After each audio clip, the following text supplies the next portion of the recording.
This Ag News Update brought to you by American Implement. Indebted to the past, committed to the future. In a moment, David Widmar from Ag Economic Insights. When you've had a best friend for over 50 years, you develop a trust. And the Scott Co-op has been a trusted rural friend since 1957. A co-op keeps money in the area, doing business for and with their members. And that helps keep their hometown thriving with keeping money in the community. Scott Co-op is not just an elevator. It's the rural way of doing business. So, when you see an elevator, remember your friends at Scott Co-op. Wolfter Construction and Irrigation has been around a long time, and a lot of folks have trusted them to design, build, and service all sizes of commercial and on-farm storage for grain and equipment. Wolfter is also known for their outstanding irrigation division, where they stock a complete selection of nozzles, regulators, drops, gear drives, electrical, and structure components. Looking for an electric motor? Wolfter has a large selection in single and three-phase. Next time, reach out to the pros who have decades of experience at taking care of business the right way. Wolfter Construction and Irrigation. And joining us now is David Widmar, one of the principals of Ag Economic Insights. David, thanks for joining us. Great to be here today. Thanks a lot.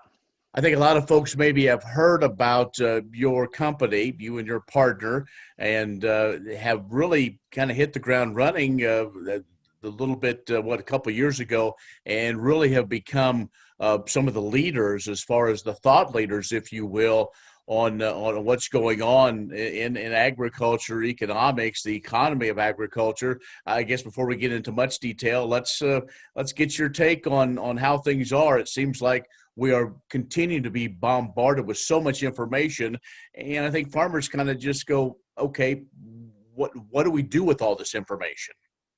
Yeah, I think if we're going to summarize the farm economy in 2020 in one word, it's whiplash. We started the year with the hopes and the rumors of a trade deal, and we got that in January. And then by the time we got to the spring, we had the pandemic and commodity prices. I mean, remember, oil traded negative there for a day or so, and a lot of questions of how low could everything go. And then corn, of course, got to a low of 320 by the middle of August, and then now we're looking at 410. It's sort of jumped a lot in a short period of time. We've had a lot of ad hoc stimulus coming into the forefront. So we've gone from feeling pretty good to feeling really a lot of angst, and now we're back to the upside of this here in 2020.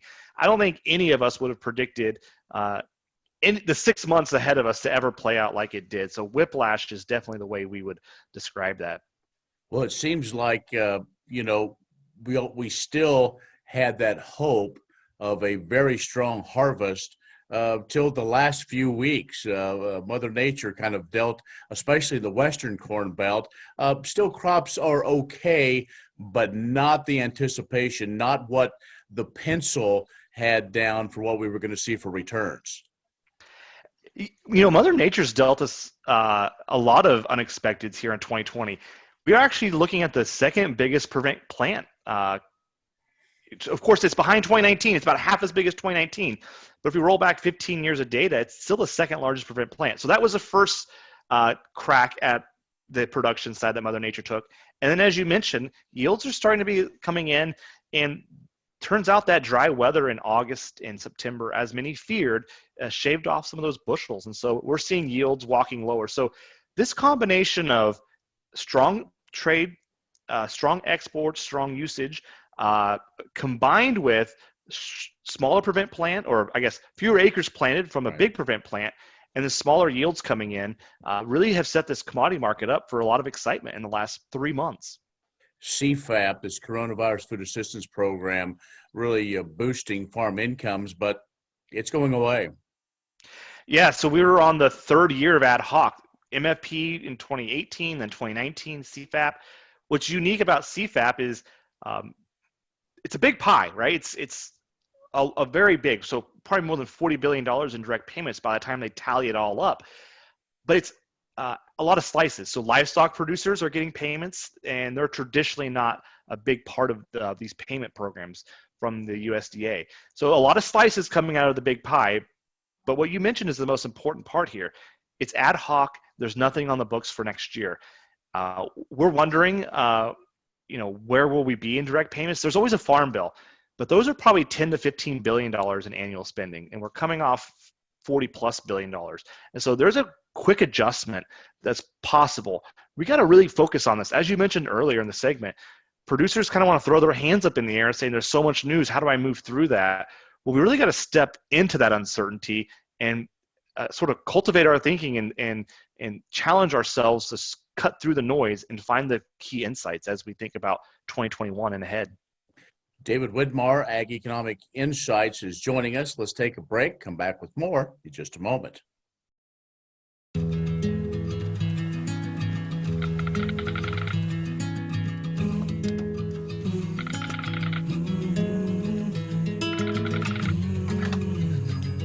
The cost of everything has gone up dramatically over the last 75 years. With one exception: keeping electricity affordable. Wheatland Electric, delivering energy for life, your touchstone energy cooperative. SNS Trailer Sales, with 2 locations in Ness City, Kansas, is where everybody goes to buy or rent trailers.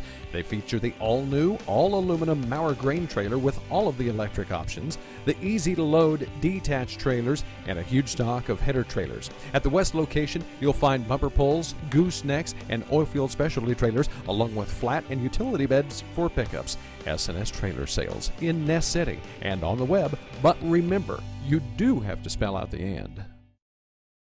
And joining us is David Widmar, one of the principals of Ag Economic Insights, or Agricultural Economic Insights. I want to make sure we get all the formal names out there. But David, you all have attempted and have done a project that I think many folks will find interesting. There's been so much discussion of the current state of the farm economy. How does it relate to the 80s? And you all did a deep dive into that.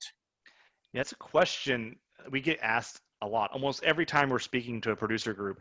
How does today compare to the 80s? And it's a hard question. In some cases, it's very similar. The fall of net farm income, high levels of farm debt, a trade situation gone belly up. But on the other hand, it can't be more different with inflation and interest rates. And so it's been interesting.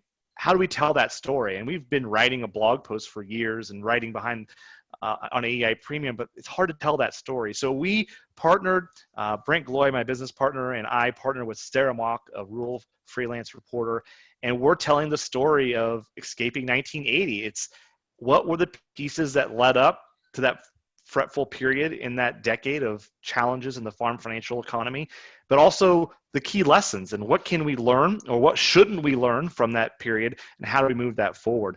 I think one of the things to keep in mind is we all are living with lessons from the 1980s. Either we grew up and experienced them personally, or we've grown up hearing the stories. So the 1980s casts a long shadow, and we have to be really careful with how we think about that and how we can navigate that for 2020 and beyond. If folks want to grab that podcast and also look at some of the offerings that AEI has, your company, how can they access those? Well, the easiest way is our website, aei.ag. They can sign up for the free weekly newsletter. The podcast links are available, or also our services, our subscription. But Escaping 1980, again, is a 7-part podcast series. We're dropping a weekly episode. We're on episode 3 this week, and we're going to finish that up here at the end of the year. Those are available for free anywhere you listen to podcasts. So Apple Podcasts or Spotify. You can also just Google search that and it comes right up. I'm biased, but I think it's unique. I don't think anything else out there like this in ag. We worked really hard to try to tell this story. And it's funny because we initially thought, how will we ever fill 7 episodes? And now we're getting people calling us and emailing us saying, what about this and what about that? Or you should have elaborated on this. So it's funny how when you start to look back at those 2 decades, really the 70s and the 80s, a lot happened in American history, but also agricultural history. With insight in your name, I have to ask this, looking at 2021, bearish or bullish looking at production agriculture? It's a different tone just from the last few weeks. And so one of the questions we're asking producers is, what's the probability of the December 2021 corn contract getting over 425. It's around $4 a bushel. So can we get a rally? On one hand, it seems it's pretty likely, right? We've had a dollar rally in the last few months. But we're trying to encourage producers in light of all this uncertainty is to ask themselves critical questions. Stop asking questions like, will corn rally? What's the probability of this size of a price change being possible in this time frame? And that's going to help them sort through the uncertainties, look for the key insights and implications. I think if we're thinking about 2021, we have to realize 2020 has been impacted by strong usage, which is positive, but also a production cut. And those production cuts aren't guaranteed next year between prevent plant and below trend yield. So we got to keep that in mind. David, we appreciate all those insights on everything that's going on. Again, encourage folks to go and download the podcast as well. So thanks a lot. Thank you, Ken. David Widmar with Agriculture Economic Insights has joined us. Stay with us. More coming up. Would you like to see something done about high gas prices and low unemployment? Western Plains Energy in Campus, Kansas is doing something about it. They're a proud part of Growth Energy, America's ethanol supporters, and they employ 38 people and will be adding more following the expansion. Ethanol fuel not only reduces the cost of regular gasoline, it's good for the environment and keeps money right here in the United States while supporting local rural jobs. Western Plains Energy, doing something for the future. 1030 KBUF brings you agriculture information every weekday. Ag news, markets, weather, and other programs you need to keep you informed. Find us on social media also. I'm Ken Rogers. Thanks for watching.